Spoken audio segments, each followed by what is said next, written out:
nous retrouver sur ce plateau. Oui, bonsoir, monsieur Aboubacar Siddiq. Je crois que c'est la deuxième fois que nous faisons un plateau ensemble et vous êtes excellent.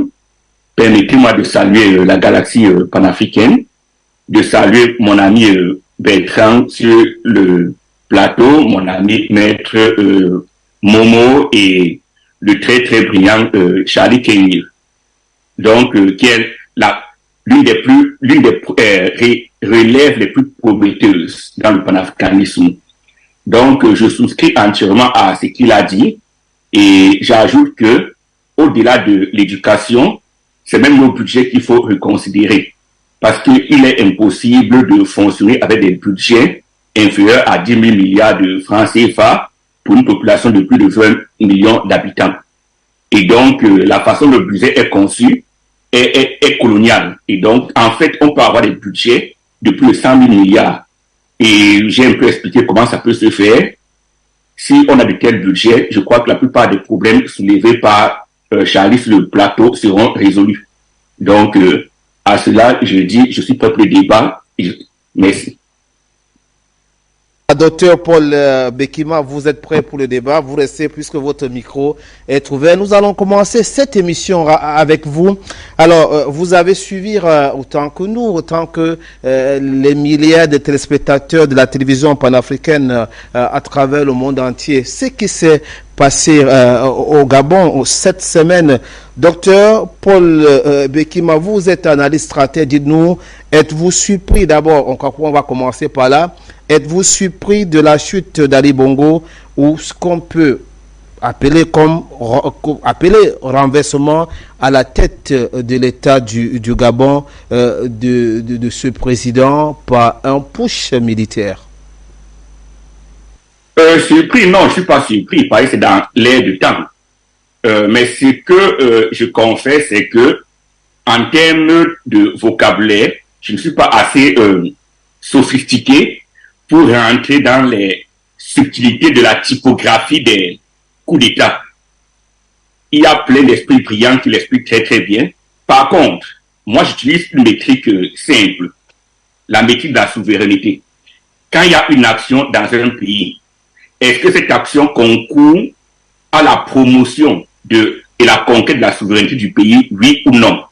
Si c'est oui, c'est quelque chose de positif. Si c'est non, c'est quelque chose de négatif. D'ailleurs, la souveraineté d'ailleurs est la chose la plus importante pour un pays. Ce qui fait que, pour le Gabon, la France est son ennemi objectif. La France et les Gabonais qui veulent perpétuer le système France-africain au Gabon sont des ennemis objectifs du Gabon. Mais l'avenir nous dira si c'est un coup d'État de souveraineté ou non. Mais pour comprendre en fait ce qui se passe au Gabon, il faut l'élargir déjà à l'Afrique tout entière. On ne peut pas bien comprendre ce qui se passe au Gabon sans comprendre ce qui se passe au Niger. La France à présent a deux gros problèmes sous la main. Le premier, c'est par rapport à ses compagnons de la prédation. Parce qu'ils ont une règle d'or parmi eux qui stipule que un territoire que l'un des membres cesse de contrôler devient objectivement prenable par les autres. Et la France veut se réaffirmer, elle veut montrer qu'elle contrôle son espace. C'est pour ça qu'elle utilise dans le Gabon, en vérité, non seulement comme laboratoire pour les nouvelles stratégies, mais également pour rassurer certains de ses clients. Pourquoi? Parce que, et c'est là le deuxième problème de la France, l'uranium du Niger, l'uranium en fait se vend dans ce qu'on appelle des contrats forward ou des contrats futurs. La différence est que les contrats forward sont enregistrés et les contrats futurs sont des contrats entre deux partenaires, c'est pas nécessairement enregistré. Or, les contrats forward, c'est des contrats qui durent, qui ont une maturité de 1 à 10 ans. Donc, à présent, la France a signé plusieurs contrats avec des pays. Elle doit livrer l'uranium. Et cet uranium-là, avec ce que les patriotes nigériens ont fait, n'est plus disponible pour la France. Et les clients sont nerveux parce que leur industrie doit tourner. Mais l'autre ajouté à ce problème, c'est que la production d'uranium dans le monde n'est que de 130 millions de tonnes par an, alors que la demande est de 190 millions de tonnes par an. Donc, il n'est même pas facile de trouver de l'uranium facilement. Qu'est-ce que la France fait donc? Vous voyez donc, elle menace. Vous savez qu'elle entretient l'idée de la guerre au Niger pour essayer de rassurer ses clients qu'elle a la situation à main et qu'elle va retourner la situation bientôt. Ça, c'est le court terme. Et puis, le coup du Gabon, c'est de dire elle a un contrôle sur le long terme sur cette colonie. Mais en vérité, c'est une fumisterie. Pourquoi? Parce que, pour commencer, le Niger ne va pas céder. Et si le Niger ne cède pas, la France est dans tous les problèmes du monde. Et les clients vont plutôt commencer à accourir vers le Niger pour essayer eux-mêmes d'avoir des contrats directement avec le Niger. Et si la France pense à faire une guerre, c'est vraiment quelque chose d'extrêmement naïf. Pourquoi? Parce que personne n'a besoin de se déplacer pour faire du mal à l'autre. La France ne peut pas faire une guerre aujourd'hui en Afrique sans que la France elle-même ne soit impactée, je dis bien physiquement, par la guerre. Pourquoi? Parce que la France est située à peu près à 5000 ou 6000 km de Niamey.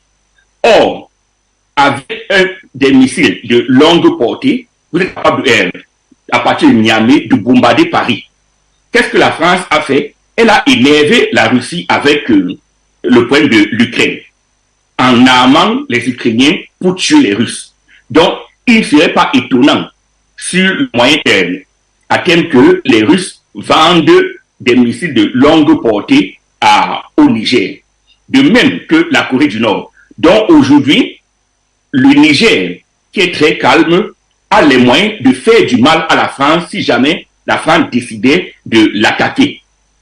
Je ne crois pas que ce pays aura à hésiter, parce que c'est à la guerre comme à la guerre. Même les pays qui, autour du Niger, s'activent comme la Côte d'Ivoire. La Côte d'Ivoire est à une distance qui est à portée des missiles de courte portée.